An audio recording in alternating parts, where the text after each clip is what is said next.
Coach, you always talk about being balanced, and we talked about that in the pregame. I don't know how you'd be more balanced when your running back in his first game goes for 204. Just talk about how that worked out. Well, I mean, Scotty's a talented kid, and he's running behind a very experienced line. It's just hard when you guys ask, or when anybody asks, what's the plan for Saturday, because you just don't know what they're going to do. You have an idea studying film all week, but you don't always know exactly what they're going to do on game day. And Texas Tech did some things early on to take away the run game, and they gave us some shots. Later on, they got into some Tampa 2 and started taking away. They started covering. And when you start covering, you give us an opportunity to run the ball. So really, it's the approach taken by the defense that it doesn't really dictate what we do, but it allows us to attack different areas of the field or different aspects of the defense. And so we kind of went back and forth. If you watched through the game, we took a deep shot, we ran the football. We took an intermediate shot, we ran the football. It really was about Jordan Ta'amu making good decisions about where to go with the football, and sometimes that means hand it off. And I think Scotty did a good job with his 16 carries.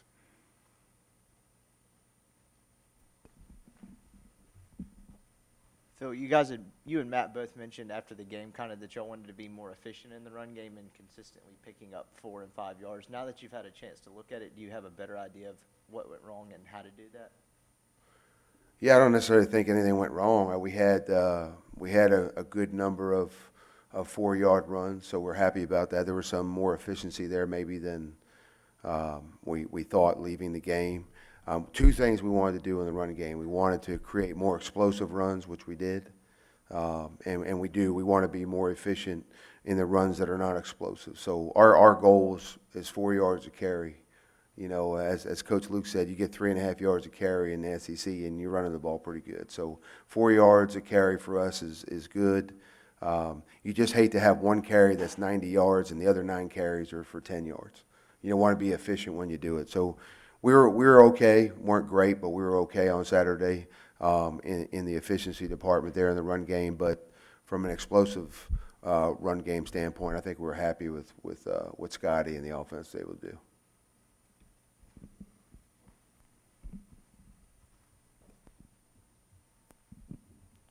Coach, not to be critical of Jordan at all. He put up unbelievable stats a game. But did you see after the first read maybe not keeping the eyes down the field, breaking out of the pocket, and just kind of getting lost during the plays a little bit? Or is that just wrong? Tamu had 3 mentals in the game. I thought he had 4, but there were 2 plays where he actually made a really good decision, and a Texas Tech defensive player, made a good play. He got in the way of a throw. We pulled it to make a throw, and he did a really good job tracking downhill and getting up in front of his face and forcing him to have to double pump it to AJ, and that was one of the throws where he was open, and we went to trigger it. I think it was number 1, got up in his throwing lane, and so he had to pull it back down and wait to reload it, and it created an incomplete. The thing that I liked that Jordan did was we had a couple plays that last year maybe we might have taken a sack on because we're trying to wait on a 3rd or a 4th receiver, and he understands right now, I think, how to manage a play. And instead of giving up a 6 or 7 yard sack, we'd hustle to get back to the line of scrimmage for -1. 2nd and 11 is always better than 2nd and 18. And then we threw the ball out of the back of the end zone instead of forcing something. But he had 2 MAs. I think he'd like to have back two throws that we missed. Probably one of them was a touchdown to DeMarcus Lodge inside the 20-yard line, and the other one was to A.J. Brown off of 4 verticals inside the red zone.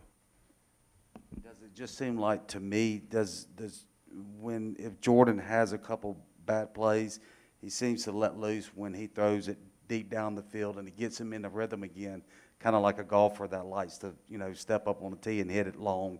Does that get him back in a comfort feeling and getting a rhythm by going downfield?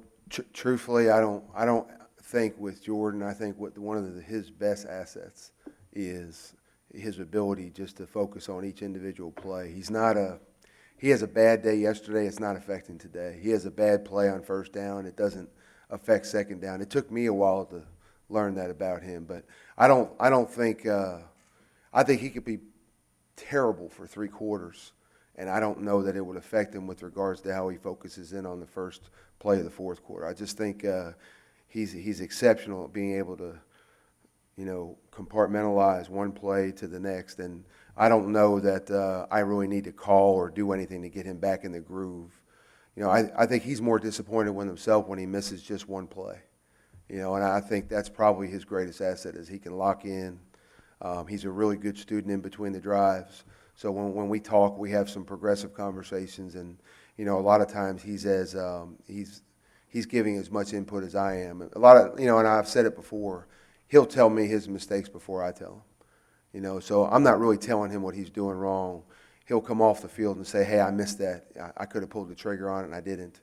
Call it again. I'll get back to it." And it's a very productive and usually positive conversation. And I think, if anything, if he does make mistakes early in the game, it's just going to facilitate him getting better because rarely is he going to make the same mistake twice.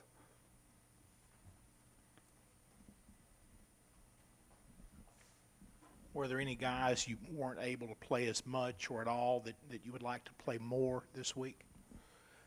I mean, I think anytime you get into a football game and you have an opportunity to play more guys, it's healthy and it's good for you guys because you're getting younger guys repetitions and you're getting them play time and, in a scenario where the bullets are flying. So, it would have been great to have seen Elijah play more or get more of our running backs on the field.